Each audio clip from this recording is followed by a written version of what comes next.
수계교당 임도연 교도 이야기입니다. 이분이 이제 결혼해가지고요, 시댁에 인사를 갔는데 시어머니께서 세아가 너는 어릴 때부터 원불교 다녔다고 하고 나는 성당에 다니는데 너는 너대로 원불교 잘 다니고 나는 성당 잘 다니고 그러셨대요.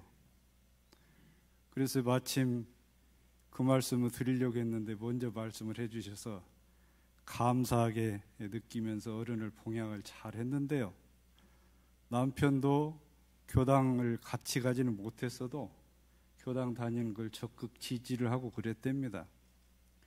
세월이 흘러가지고 이 시어머니께서 연로하셔서 어느 날 갑자기 쓰러졌다는 연락을 받고 병원으로 달려갔어요. 의사의 진단 결과 며칠 못 가시겠다는 이야기를 듣고, 예전에는 집에서 돌아가셔야 된다고 생각했잖아요. 병원에서 돌아가시는 게 아니고. 그래서 가족 상의 끝에 집으로 모셔왔어요. 그래서 이제 하루 지나고 하루 반쯤 돼서 이제 눈을 뜨셔가지고 여기가 어디냐 하니까 이제 아들네 집이에요. 정신을 좀 추스리시더니 세아가 성당 가서 신부님 좀 모셔오거라 그랬대요. 성당에 이제 사람을 보내서 신부님한테 갔더니 신부님이 전국 총회에 가셔가지고 안 계시더래요. 그 당시에는 핸드폰도 없고 연락할 길이 없는 거예요. 이틀 지나 사흘 지나도 안 오니까 이 시어머니께서 세아가 내가 6.25 직후에 원불교를 좀 다녔었다, 교당 가서 교무님 좀 모시고 오너라 그랬대요. 수계교당 교무님을 모시고 와서 천도 독경도 해드리고 법문도 해드리고 그러니까 이제 마음이 착 가라앉아 얼굴이 편안하더래요. 교무님께서 할머니 좋으신가요? 예, 좋습니다 하면서 합장을 하고 이제 인사를 무수히 하셨대요.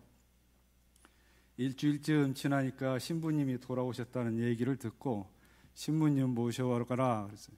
신부님 오셔가지고 이제 천주교식으로 가시는 분 앞두고 이제 집전을 하셨겠죠. 가시고 이제 한 2시간 지나고 열반을 하셨답니다. 사람이 한 생을 마치면서 가는 길도 참 다양하죠. 네, 그렇습니다. 오늘은 제가 대종경 천도품 법문 중에서 말씀을 드리기로 했습니다. 대종경 천도품은 크게 생사에 대한 법문하고 사람이 죽음을 당해서 앞으로 다가올 세상 내생을 가기 위해서 어떤 준비를 해야 되는지 하는 법문이, 즉 열반인이 가져야 할 마음에 대한 법문이 주를 이루고 있습니다. 언뜻 천도품 법문을 얘기를 하면 아직 갈 날이 머신 분들은 좀 마음이 무겁게 느껴질 수 있죠. 네, 그런데 이 천도품을 새기다 보면 우리가 인생을 살아가는데 참 자유를 얻는 길이 뭐냐 하는 이치를 알게 돼요. 생사의 이치를 알게 되기 때문에 지금 공부하는 것이 오히려 더 좋습니다.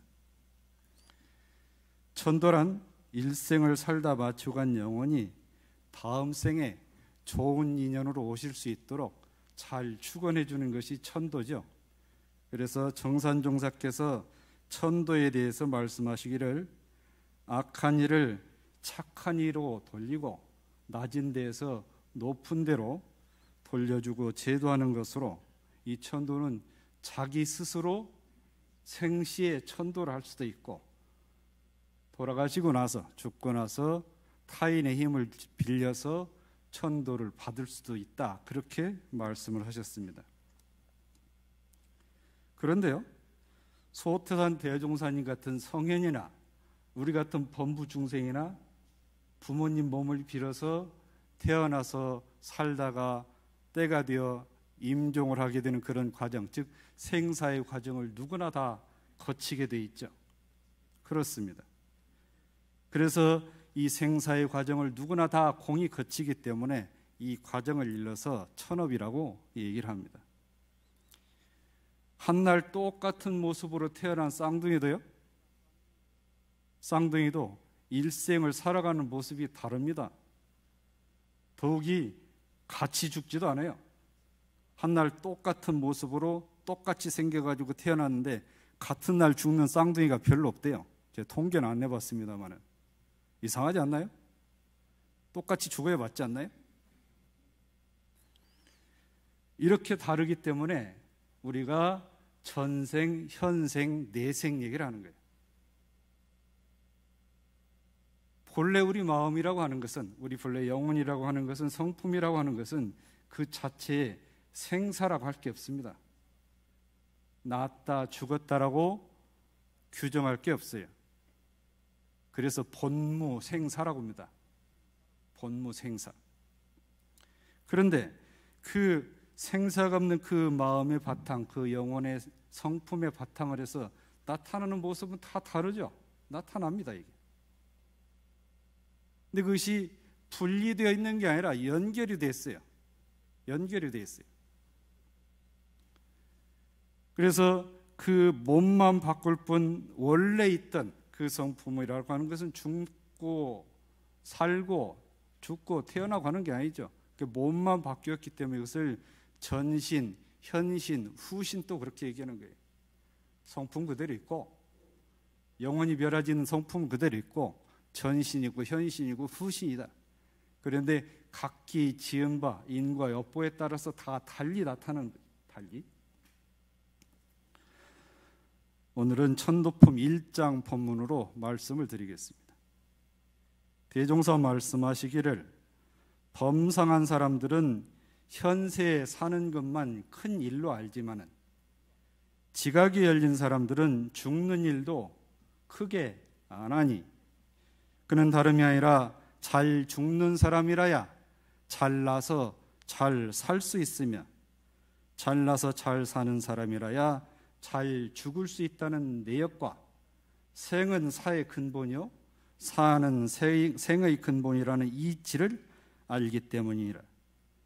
그러므로 이 문제를 해결하는 데에는 빠르고 늦음이 따로 없지만은 나이가 40이 넘으면 죽어가는 보따리를 챙기기 시작하여야 죽어갈 때 바쁜 걸음을 치지 않나니라 그랬습니다. 살아갈 날이 많은 분들한테 40부터 보따리 챙기라고 하니까 좀 답답하죠?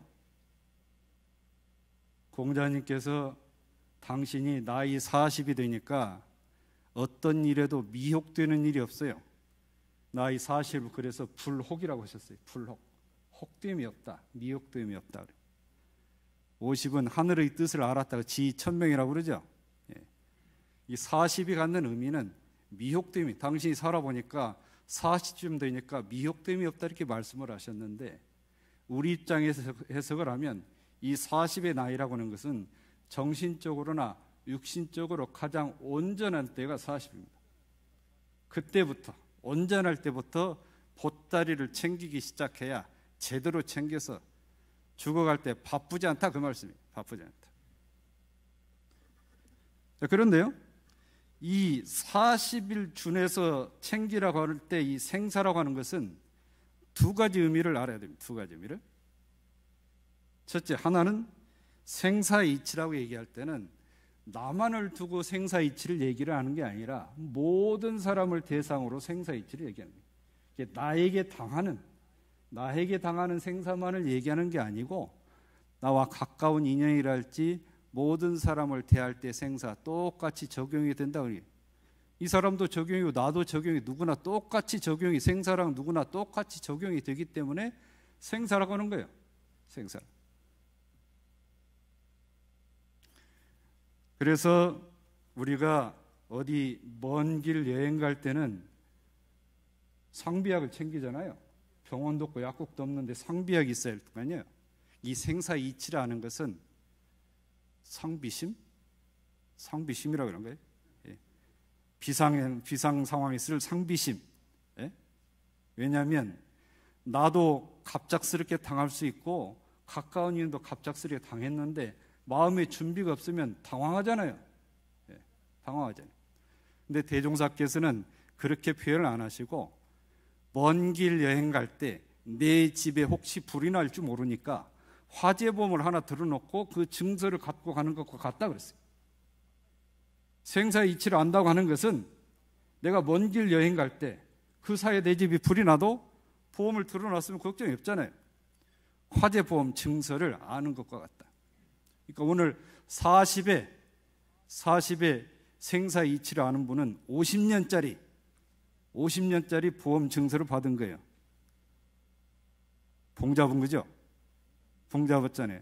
혹시 2년이 늦어서 내가 60에 이 이치를 알게 됐다. 그래도 30년짜리는 됩니다. 30년짜리. 그럼 보험이라고 하는 것은 어때요? 항상 언제 무슨 일이 날 줄 모르잖아요. 그때마다 항상 안심할 수 있는 거란 얘기예요. 생사 이치를 안다고 하는 것은, 이 생사라고 하는 것은 낳고 죽고 이 딱 둘만을 얘기하는 게 아니거든요.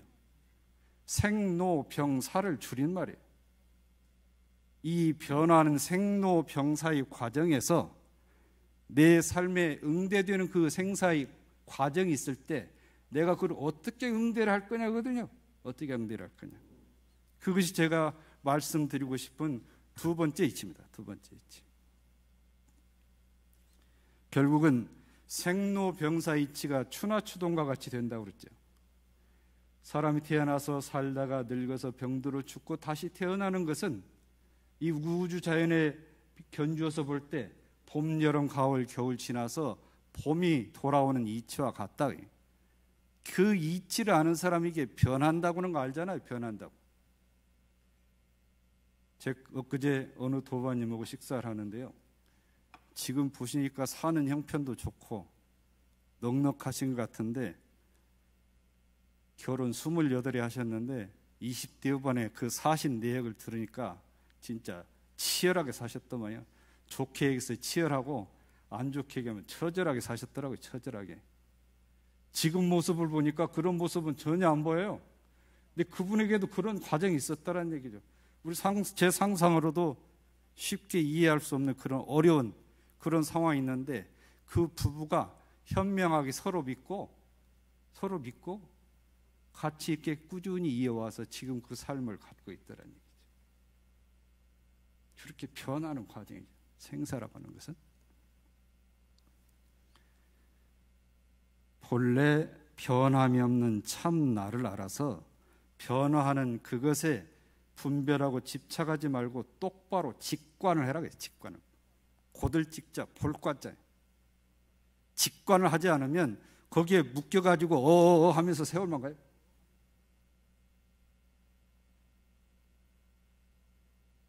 자, 지각이 열린 사람은 죽는 일도 큰 일로 한다고 그랬어요. 죽는 일도. 물론 사는 일도 중요하게 알면서 보통 사람들은 사는 일만 중요하게 아는데 지각이 열린 사람은 사는 일도 중요하게 알지만 죽는 일도 중요하게 한다. 중요하게. 우리가 산국 끝에 아기를 출산하면 가서 산모 손을 잡고 인사를 하죠. 큰일 했다. 수고했다. 그러잖아요. 죽을 병에 당해서 차라리 죽는 게 낫겠어요. 그런 고통의 과정을 거치고 겨우겨우 해가지고 참고 참아내서 마침내 고비를 넘겨서 살아난 환자가 있어요.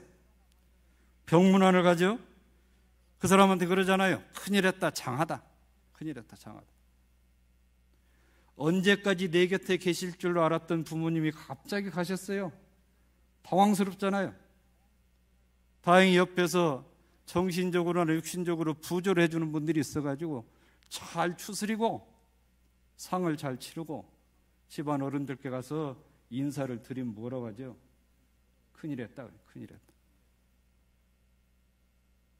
그래서 살면서 태어나서 살면서 죽음에 임종하는 이 모든 과정에 곡절이 있지만 큰일을 다 겪게 되어 있습니다.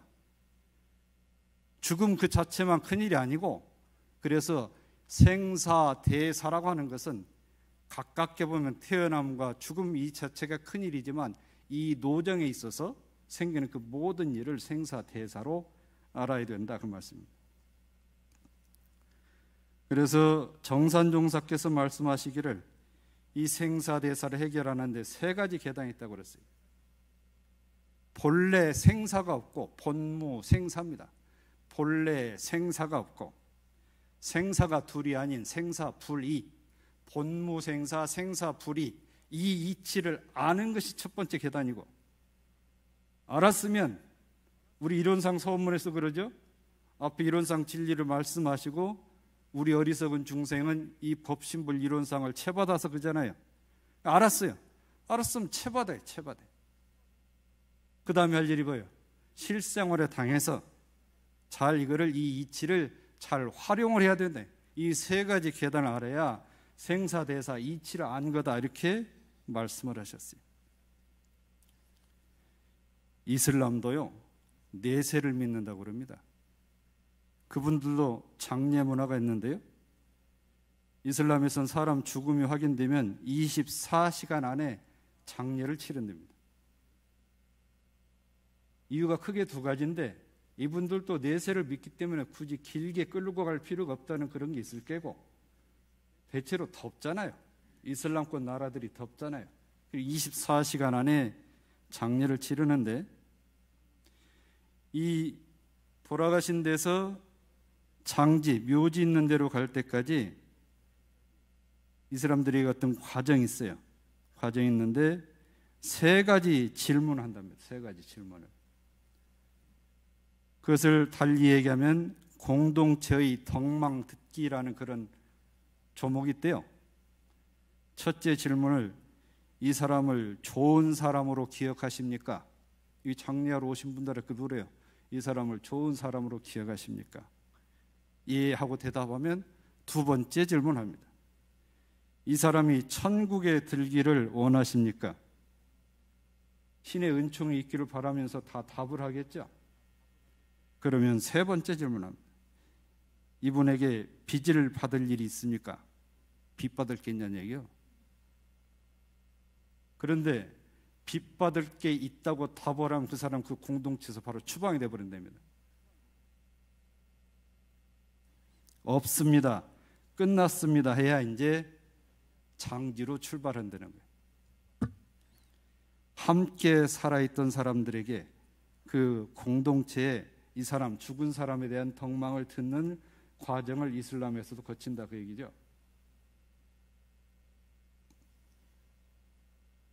생은 사의 근본이요, 사는 생의 근본이라고 그랬습니다.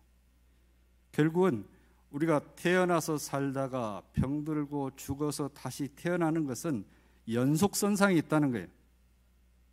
한 생 살아오면 그 살아온 것이 다음 생에 다시 기억이 돼서 어변으로 받아져서 다음 생에 몸만 바꾸지 또 온다, 그 얘기죠. 예.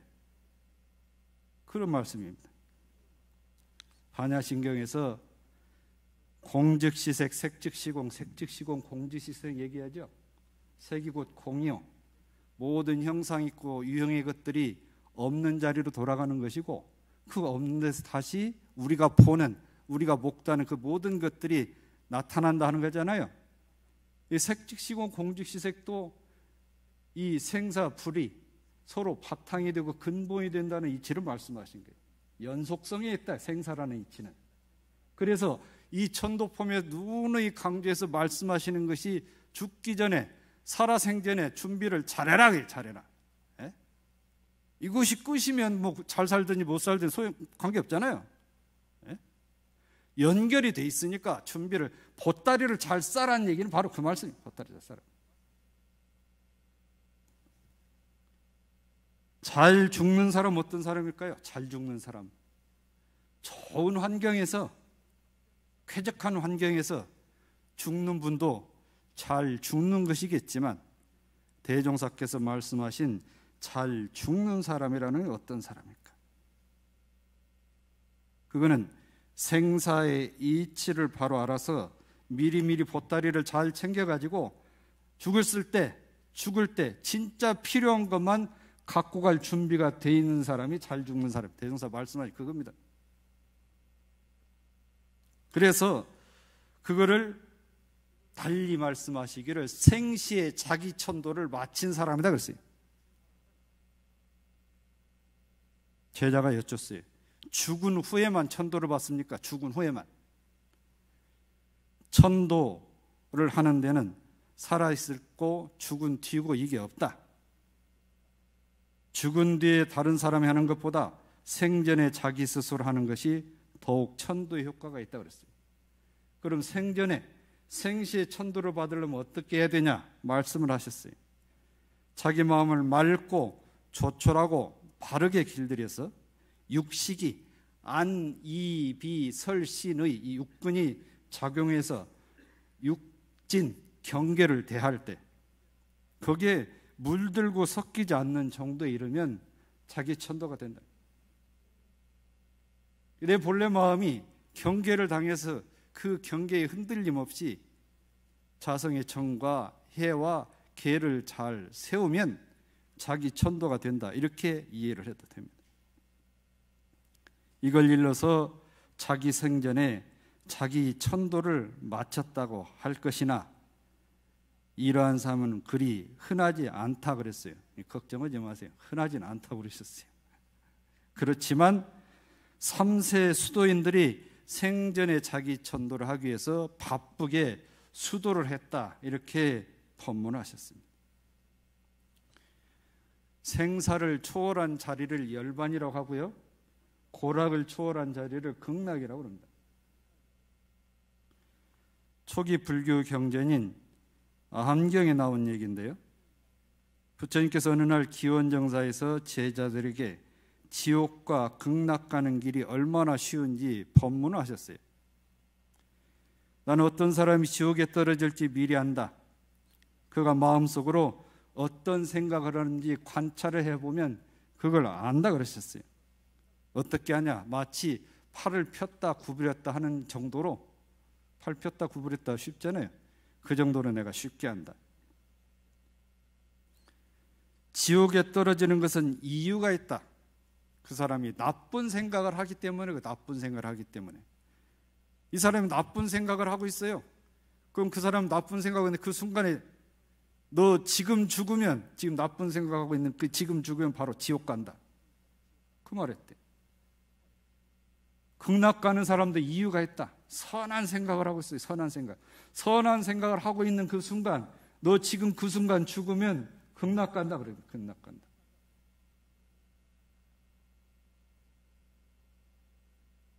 그러면서 지옥 극락하는 길을 안다. 이렇게 말씀하셨다는 거예요. 자, 이제 죽어가는 보따리를 챙기라고 했어요. 죽어가는 보따리.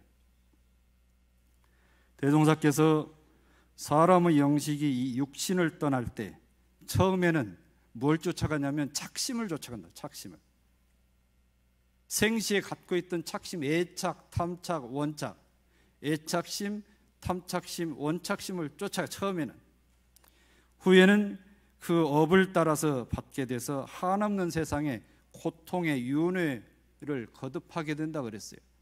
그래서 당부하시기를 윤회를 자유하는 방법은 오직 착심을 놓고, 여의고 놓고 업을 초월하는 데 있다. 착심을 놓고 업을 초월하는 데 내가 생사해탈 자제를 할 수 있다. 그 말씀입니다. 기원전 2세기경에 어느 나라 왕이 나가세나 촌자에게 물었대요.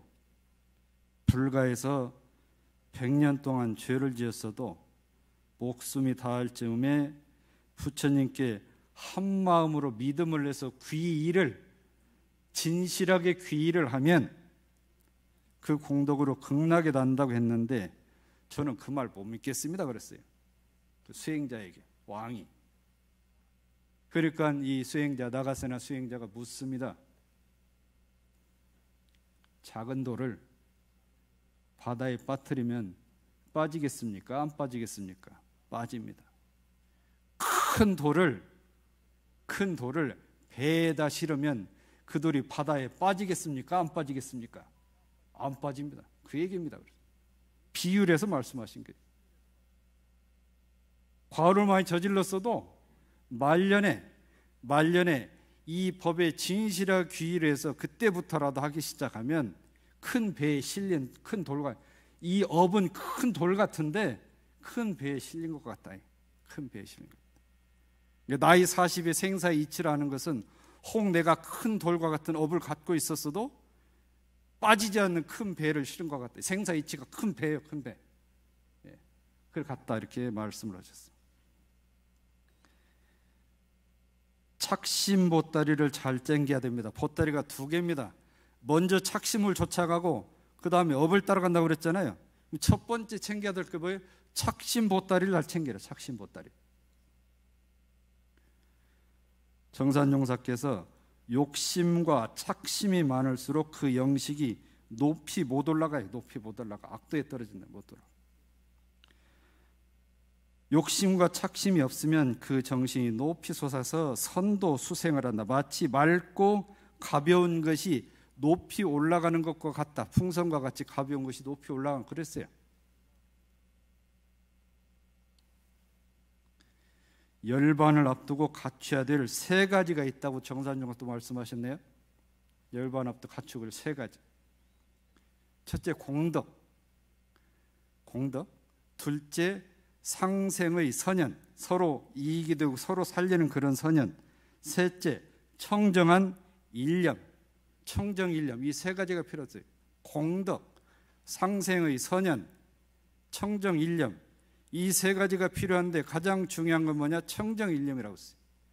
공덕과 상생의 인연이 있어도 청정일념이 안 되면 그 사람에게 아상만 남아있어서 그것이 진정한 천도가 안 된다. 그렇게 말씀했습니다. 최후 일념을 잘 챙기라 그 말씀이죠. 최후 일념을 잘 챙겨야 그 착심이 없어진다 그 말이잖아요. 예. 자, 그러면 애착심을 놓아라 그랬어요. 애착심. 우리가 가족에 대한 애착이 없을 수는 없잖아요. 한 제자가 대종사께 도인도 애착심이 있습니까? 없다. 정사는 저렇게 딸을 예쁘게 하는데 왜 애착심이 없다고 그럽니까? 대종사께서 그대는 목석 같은 인간을 애착심이 없다고 그러겠다. 뭐라고 하셨잖아요. 목석 같은 인간을 말하는 건 아니에요. 그럼 어떤 게 애착심이 있고 없는 겁니까? 멀리 떨어져 있어도 그게 끌려가지고 일을 못하는 것은 그건 애착심이 있는 거고, 예? 그럼에도 불구하고 일을 할 때는 일을 하고 생각할 때는 하겠지만 일을 하고 있는 도중에 자꾸 생각이 나요. 그건 애착심이 있는 거다. 뭐예요? 죽었으면 이미 아까운 인연도 전생인연이단 말이죠. 전생인. 열반을 당해서는 사랑하는 인연도 다 전생인연이니까 놓아라. 그것이 애착심이다. 그게 착심이 돼가지고 못 간다 그 얘기. 그럼 죽었을 때 얘기만 하면 재미가 없으니까 살아있을 때 얘기도 한번 해볼까요? 집에서 아파서 누워있는데 집에 막 문 열고 들어오는 사람이 뭐라고 하는지 아세요? 강아지 밥 줬어? 강아지 밥 줬어? 아파 누워있는 사람 누워서 그래요. 나는 그러면 당신은 손이 없어? 발이 없어? 네? 섭섭하지 않겠어요? 강아지 애착한다고 사람은 늘 잘하니까 애착을 떼면 그건 안 되는 거죠. 그거는 가까이 있는 사람에게 잘해주라고 그랬어요. 가까이 있는 사람에게. 자, 탐착심을 놔라. 벌어놓은 재물이나 특별히 아끼는 물건에 착심을 놔라. 착심을 놔라. 자기가 일생에 베풀어놓은 공덕은 이월을 시킵니다.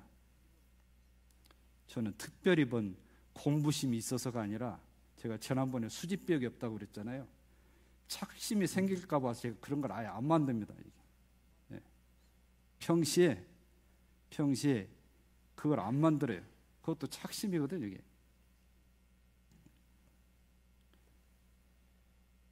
제가 아는 교도님이 인사동에서 골동품 가게를 했어요. 골동품 가게라니까 집에다가 이제 뭐 가게에 다 못 내게 중요한 건 집에다 뒀을 거 아니에요. 밖에서 이 영감님 부인한테 전화를 해요. 전화를 할 때 거두절미하고 그 문 앞에 다 방마다 다 자물키가 다 있대요. 키 있고 속에 들어가면 또 있고 그러는데 그거 잘 있는가 한번 가서 들어가서 보라고 한대요. 가서 들어가 있다면 집에 있는 부인 안부는 안 묻고 그냥 전화 끊어버린대요. 처음에 이게 우리 집 생계라 그런가 보다 생각을 했는데 몇십 년 살다 보니 이게 속상하고 분하고 그들의 대체 저게 뭐길래 그렇다는 거죠. 자, 이제 원착심을 알아서 원착심. 인연에 대해서 원망하는 마음이 강하면 그게 악연이 됩니다. 인연에서 원망하는 마음을 가득 안고 가면 그게 다음 생에 악연으로 만나요. 한 제자가 부부간에 불화를 했어요. 대종사교가 내가 다음 생에 저 사람 절대 안 만나려고 막 온갖 원망하는 얘기를 하니까 대종사께서 말씀하셨죠. 다음 생에 그 사람 안 만나고 싶으면 사랑하는 마음도 놓고 미워하는 마음도 놓으라 그랬어요. 네?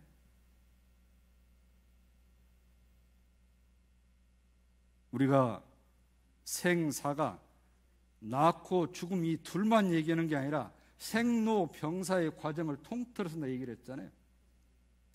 지금 이 시간 이 시점에 혹시 내가 누구 원망하는 사람이 있다고 쳐요. 제가 보니까 한 분도 없는 것 같습니다. 이따 치고 그 있는 걸 딱 쳐다보세요. 그 원망하는 기간이 이게 한 달짜리인지 1년짜리인지 5년짜리인지 10년짜리인지. 네? 자, 이제 그 세월은 가늠이 됐는데 이 원망할 대상이 지금 살아있어요? 죽었어요? 10년 전에 죽은 사람을 지금도 원망하고 10년 전에 죽은 사람을 생각만 해도 분이 나요. 앞에 있지도 않아, 있지도 않아. 네?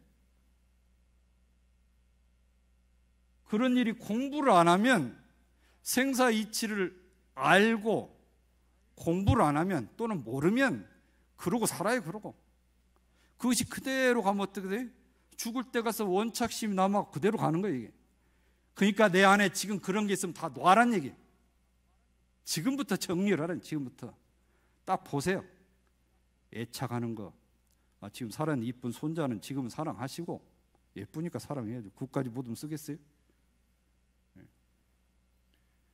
그런데 이게 다음 생에도 굳이 갖고 갈 필요가 없는 거라면 지금부터 보따리를 덜어내라. 보따리를 모르겠어요. 보따리가 한 10,000평짜리 되면 다 싸갖고 가더니 보따리 한 10,000평, 이 보자기 한 10,000평짜리 되나요? 저는 이거 한 평도 안 돼가지고 좀 빌려주세요. 그러면. 네?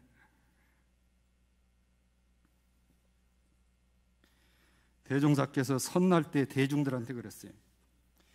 그대들이 이처럼 세간의 모든 애착 탐착을 놓고 매일 법서를 들어서 정신을 맑히고 수양력을 쌓아 나가면 자신의 천도만 될 뿐만이 아니라 그 법력이 허공법계까지 사무쳐서 주위 미물 곤충까지 천도시킬 능력이 생기다 그랬어요.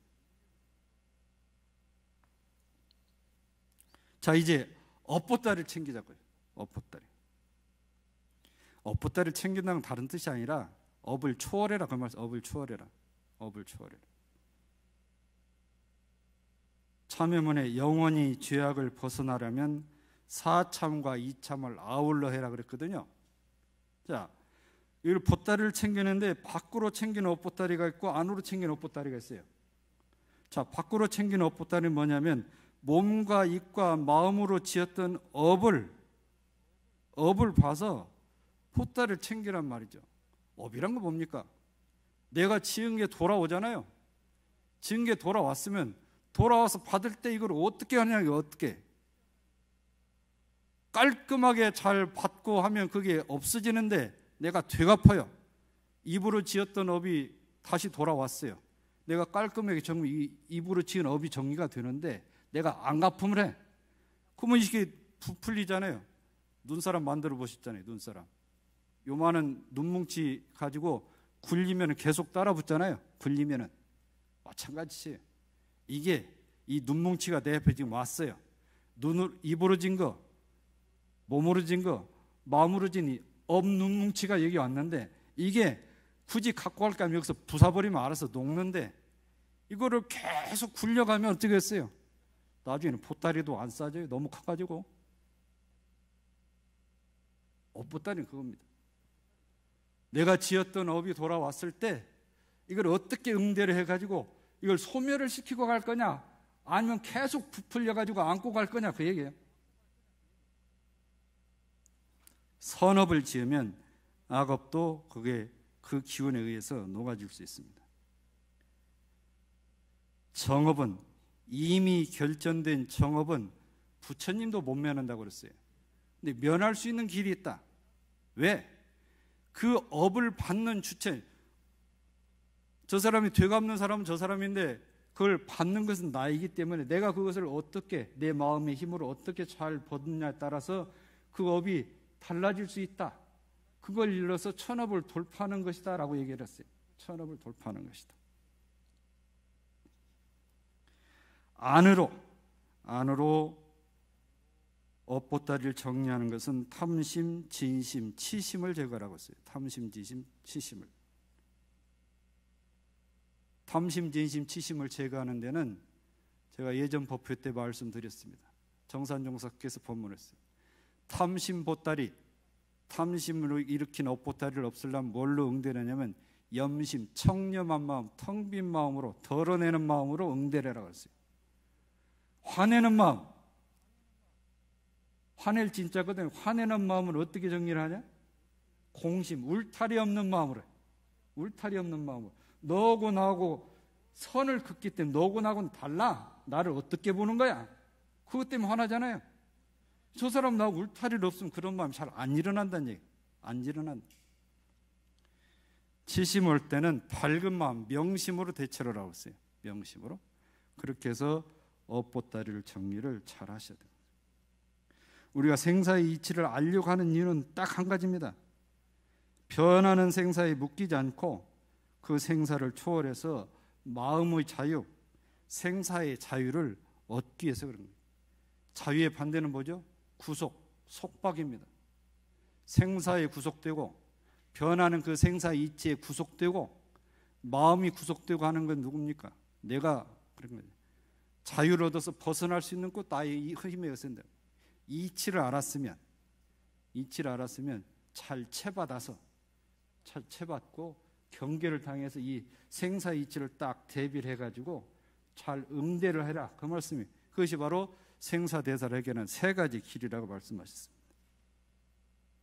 쉽진 않겠지만 우리도 생시에 자기 천도를 하도록 적공을 하셔가지고 이 생시에 죽어서가 아니고 생시에 열반낙과 극락을 즐기시는 인연들이 되기를 축원을 합니다. 감사합니다.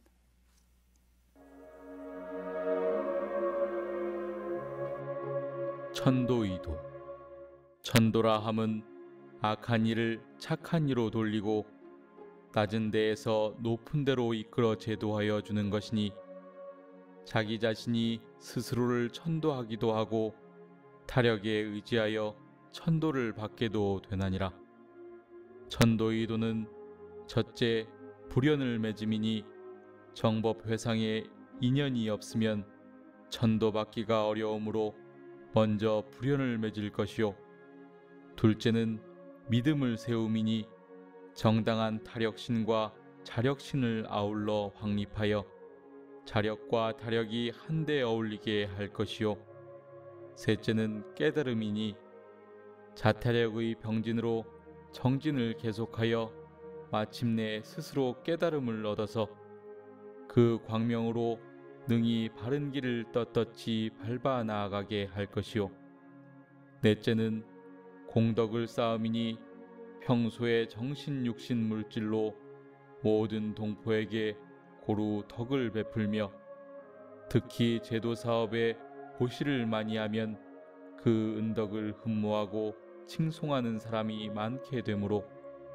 오고 가는 데에 장애와 마장이 없이 언제 어디서나 천도를 받게 될 것이요, 다섯째는 일심을 청정하게 함이니 일심이 청정한 근본 공덕을 알아서 평소에 세상 모욕에 물들고 집착하지 아니하여야 공덕이 공덕대로 걸음이 되고 생사거래에도 자유활발하여 세세생생 끊임없는 천도를 얻게 되나니라.